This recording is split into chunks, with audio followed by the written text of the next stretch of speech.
Good afternoon everyone. तो आज हम बात करेंगे India's economic growth, latest projections and की ड्राइवर्स। आज मैंने इसके ऊपर वीडियो इसलिए बनाई है क्योंकि आप सभी को पता है कि अभी अभी सरकार बदली है और सरकार अब आने वाले समय में बहुत सारे रिफॉर्म्स लेके आएगी, या फिर उनका जो टारगेट है कि हमें किस तरह से भारत की इकोनॉमी को चलाना है, उन सब चीज़ों के बारे में हम आज डिस्कस करेंगे और बात करेंगे कि इंटरनेशनल जो एजेंसीज़ हैं वो भारत की इकोनॉमिक ग्रोथ को कैसे देखती हैं।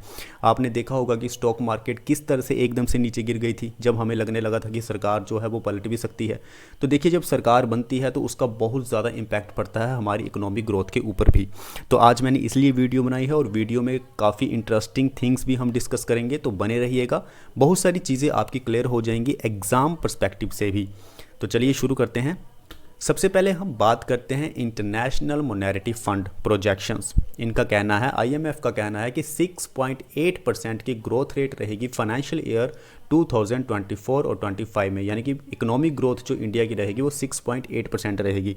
और सेम चीज़ प्रोजेक्ट की थी आईएमएफ ने जनवरी 2024 में कि 6.5% रहेगी। तो वहाँ 6.8%, यहाँ 6.5%। तो इसका मतलब अब वो प्रोजेक्शन रेट को ज़्यादा बता रहे हैं कि इंडिया की इकोनॉमिक ग्रोथ जो है वो ज़्यादा इंक्रीज़ करेगी, यानी कि 6.8% पे इंक्रीज़ करेगी फाइनेंशियल ईयर 2024 और 25 में। उसके बाद 2025 और 26 की भी वो बात करते हैं। तो as compare to the 2024 and 25, 6.8% in 2024 and 25 and 6.5% in 2025 and 26। तो 2025 और 26 में थोड़ा सा कम है, लेकिन ठीक ठाक, मतलब थोड़ा स्लो रेट से हमारी जो इकोनॉमी है वो ग्रो करेगी। अब हम बात करते हैं यूनाइटेड नेशंस प्रोजेक्शन। यूएन क्या कहता है भारत की इकोनॉमी को? यूएन कहता है कि 6.9% से भारत की जो इकोनॉमिक ग्रोथ है वो हमें देखने को मिलेगी 2024 में। सेम प्रोजेक्शन इन्होंने किया था जनवरी 2024 में, यानी कि 6.2% रहेगी, लेकिन अब ये बता रहे हैं 6.9%। तो अच्छी बात है, यानी कि भारत की इकोनॉमी जो है वो ग्रो करेगी अच्छी खासी, और 6.6% रेट से ग्रोथ होगी हमारी 2025 में। तो ये प्रोजेक्शंस हमने देखे आईएमएफ के और यूनाइटेड नेशंस के। उसके बाद हमारा जो रिजर्व बैंक ऑफ इंडिया है वो क्या कहता है? रिजर्व बैंक ऑफ इंडिया कहता है कि 2024 और 25 में भारत की जो इकोनॉमिक ग्रोथ है वो हमें 7% देखने को मिलेगी। 7.2% ग्रोथ रेट हमें जून 2024 क्वार्टर में रेट में देखने को मिलेगी, और उसके ठीक 2.5 महीने के बाद यानी कि 6.8% ग्रोथ रेट हमें सितंबर 2024 में देखने को मिलेगी। तो रिजर्व बैंक ऑफ इंडिया इस तरह से इंडियन इकोनॉमिक ग्रोथ को देखता है। अब हम बात करते हैं कि हमारे पास की ड्राइवर्स क्या हैं इकोनॉमिक ग्रोथ के लिए। तो सबसे पहला जो की ड्राइवर है वो है स्ट्रॉन्ग डोमेस्टिक डिमांड, यानी कि हमारे खुद के लोग बहुत ज़्यादा गुड्स एंड सर्विसेज में पैसा इन्वेस्ट कर रहे हैं, इन्वेस्ट नहीं कर रहे हैं, यानी कि पैसे को खर्च कर रहे हैं। ठीक है। उसके बाद रोबस्ट इन्वेस्टमेंट एक्टिविटी, यानी कि कंपनीज जो है वो पैसा इन्वेस्ट कर रही हैं बहुत सारे नए प्रोजेक्ट में।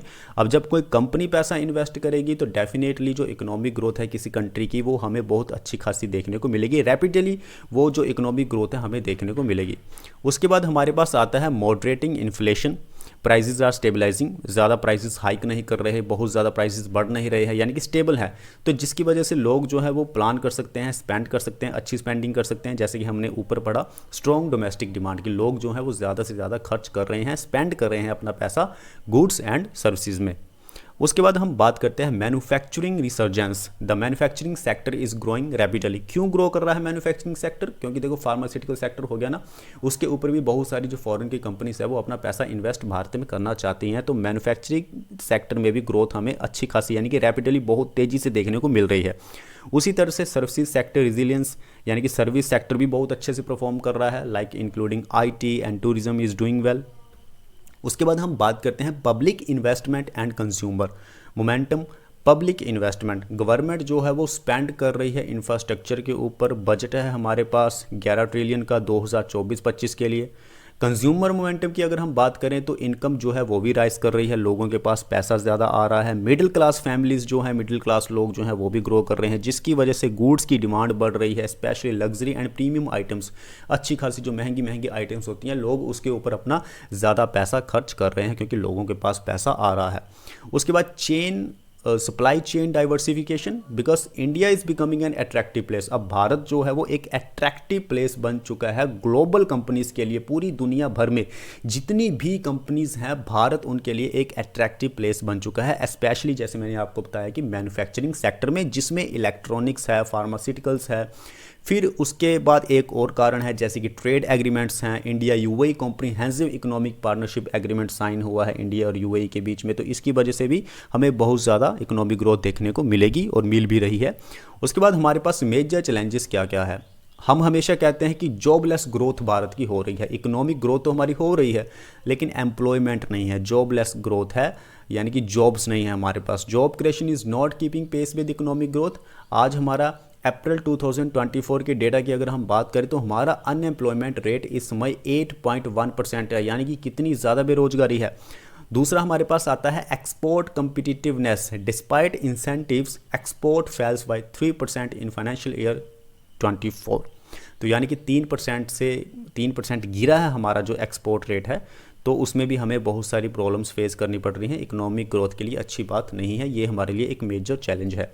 फिर हम बात करते हैं फिस्कल डेफिसिट। सिंपल सी बात है, गवर्नमेंट के पास पैसा कम है लेकिन गवर्नमेंट पैसा ज़्यादा खर्च कर रही है, तो जिसकी वजह से हमारा जो फिस्कल डेफिसिट है वो बढ़ रहा है। प्रोजेक्टेड है 6.8% तक जीडीपी फॉर फाइनेंशियल ईयर 28 तक हमारा जो फिस्कल डेफिसिट होगा वो 6.8% होगा जीडीपी का, जो कि अच्छी बात नहीं है, बहुत ज़्यादा फिस्कल डेफिसिट है।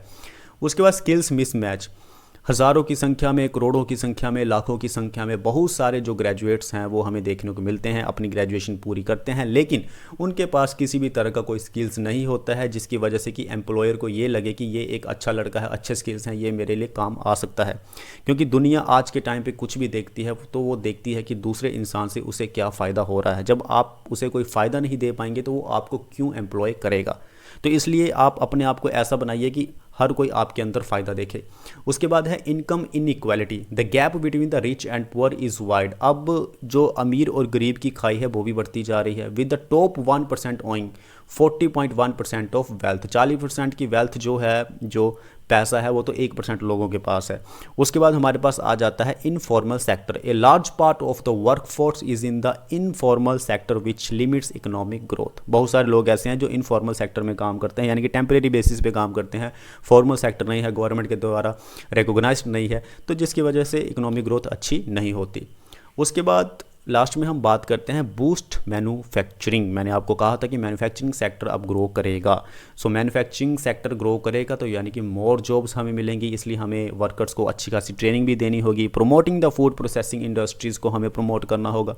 उसके बाद अनएम्प्लॉयमेंट रेट को ख़त्म करने के लिए कहीं ना कहीं गिग इकोनॉमी जो है वो हमारे पास आ सकती है, यानी कि अगर आप हैं, आपके पास कोई स्किल है लेकिन आपके पास कोई परमानेंट जॉब नहीं है, तो आप एक टेम्परेरी जॉब भी कर सकते हैं, यानी कि किसी ना किसी इंसान को ज़रूरत होगी आपके स्किल्स की, तो आप उसके पास जाके काम कर सकते हैं, पैसा कमा सकते हैं। इससे कहीं ना कहीं अनएम्प्लॉयमेंट रेट थोड़ा सा कम होगा। So partner with online platforms like Uber to offer training for gig economy jobs, create a national marketplace for freelance work. तो आप ऐसा कर सकते हैं, पार्ट टाइम जॉब कर सकते हैं, टेम्परेरी जॉब कर सकते हैं, जब तक आपको परमानेंट जॉब नहीं मिलती। ये है concept of A gig economy skilling. उसके बाद है हमारे पास मॉडर्न एक्सपोर्ट जोन्स। हमें न्यू एक्सपोर्ट प्रोसेसिंग जोन्स खोलने होंगे। ग्रीन टेक्नोलॉजी के ऊपर हमें फोकस करना होगा, हाई वैल्यू मैन्युफैक्चरिंग के ऊपर फोकस करना होगा।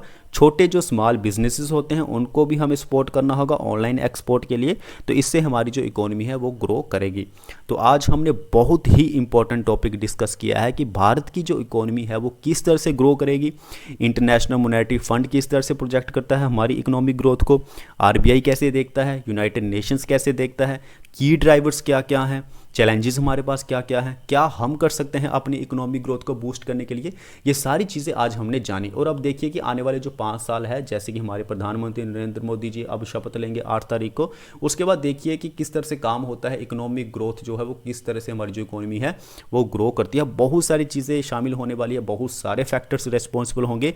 अब आगे आप देख सकते हैं कि हमारा देश कैसे ग्रो करेगा, कैसे नहीं करेगा, क्या प्रॉब्लम्स होंगी। सरकार के ऊपर भी निर्भर करता है कि सरकार कैसे काम करती है, किस तरह के स्टेप्स लेती है, किस तरह से इन्वेस्टमेंट को देश में लेके आती है। तो बहुत सारी चीज़ें हैं, देखने वाली होंगी, तो हम डिस्कस भी करेंगे। मिलते हैं नेक्स्ट वीडियो में। Thank you very much.